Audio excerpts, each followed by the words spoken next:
Chicagoland Speedway, where today 4 drivers will be practicing to try to make their way into the first ever Xfinity. Down in the garage area, Mike Massaro, and we start with Kelly Stavist. And we'll start by talking about that 39 of Ryan Sieg. You guys were talking about those bubble drivers. Certainly he is one of them, 12th in points with a 20-point buffer. And while that seems very cozy, his goal is not to finish 12th. It's actually to finish 11th, and here's why. The drivers, the cars, I should say, that finished 12th and 13th in the regular season will have their vehicles taken by NASCAR and sent to the R&D Center in Charlotte to be impounded. Now, this team, a small team based in Atlanta, about 4 hours away, for them, that would be a burden to lose their car for that time. So they've got a 2-point gap to make up on Blake Cook ahead of them. They want to finish 11th in the regular season. So while that 20-point cushion sounds good, they're actually aiming for more. I love that story, Kelly, and it is something they have to consider as we see Sieg get a little bit out of shape here, Steve, or going for pit lane. Yeah, I think he decided halfway through the corner to abort. You see he comes in around the cone right there. That would be a penalty on race day. It's not right now. But most of the time in practice, I don't think we're going to see stuff like that. We're going to see guys slow down on the backstretch and get out of the way. So let's follow up Kelly's story. Scrape the wall, bent the car up, and he'll start shotgun on the field.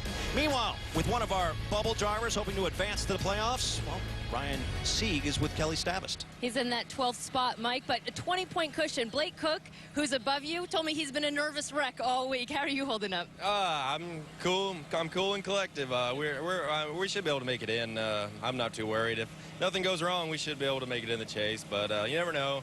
But not too worried about it. If we're in, we're in. If we're not, just try again next year. But I'm sure we'll be in there. All right, 16th in that first round of qualifying. What are your expectations for this next round, potentially 2? Should hopefully pick up a little bit. I had to come out of the throttle just a little bit in the middle of both 1 and 2 and 3 and 4. So hopefully this BaseballRacks Chevrolet will get a little more out of it and be in the maybe top 15. All right, thank you, Ryan. Mike? Thank you, Kelly. Certainly the top of the board with that lap. Great lap for Clint. And again, there's 3 chips. And well, the 3rd bullet point, that's because of the first 2. Really. Yeah, exactly. The opportunities, everything that he's been able to accomplish, and well deserving of being a Kelly Stavist is with Ryan Sieg. And you know he would be loving to race to Miami. First, though, Ryan, we got to get through today's race, get you locked into that chase. You've got a 20-point buffer over 13th in points. So what does that mean to you? What do you need to go out and do today? Just have a nice solid day, no mistakes, and make sure all the wheels are tight and stay right around 20th. I think we should be comfortable staying there, and we'll have a good day with the BaseballRacks on board. We can't thank all the sponsors enough that come on all year and helped us get to here, and that's just got to thank all them. All right, thank you, Ryan. Marty? Mine's up 18th today. He's 14th in points. I got to know, what is that stress level like for you right now? It's all right. I just got to go out there and beat Ryan Sieg. You know, we got to go. More of them had that chance to be in there, but people just like Jeremy Clements and his family working extremely hard to still be a part of it. Yeah, and what I love about this series and love about this group of guys that we're talking about right here is how appreciative they are of now. Outside looking in, trying to get into the chase. Ryan Sieg sits right on the cutoff line. But Jeremy Clements still holding out hope he'll be in the chase, Dave. Marty, I'll do you one better than that. Ryan Sieg has 4 full-time employees at his small team in Tucker, Georgia, just outside of Atlanta. He's a 29-year-old going for his first Xfinity Series championship if he can hold it together here this afternoon. He is the last man in with a 20-point cushion, and in his favor, he loves the 1.5-mile tracks, and his team has performed very well on them here this weekend. Rick, they're the little team that could all year long, and they may be again today. And Dave, so many drivers. Larson, Dave.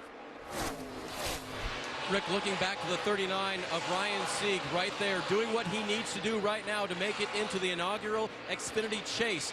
When talking about it this week and the pressure around this weekend, he said, I really haven't thought that much about it to the worried point. I'm really not worried about it at all. I've slept fine. We just need to run like we have been on these 1.5-mile tracks. And so far today, that's exactly what they're doing. Kelly? Well, for Blake. And with more on Ryan Sieg, let's go to Dave.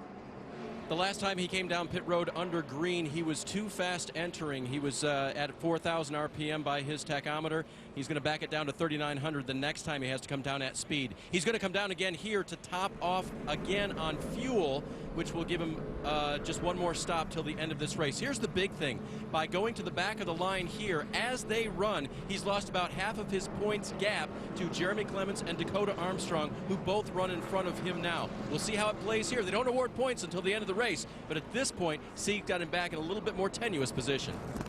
Yeah, just 14 points separating the two now. Ryan Sieg. What's going on with the 39 team? He pitted right here, and Mike Ford, who is not the crew chief, calls himself a consultant, explained it this way. I hate to call a race this way, but I think the safe thing to do is get tires and fuel. Otherwise, we'll have about a 15-lap window possibility where we would be 15 laps having short pits. So I think the safe thing to do in this situation is go ahead and pit.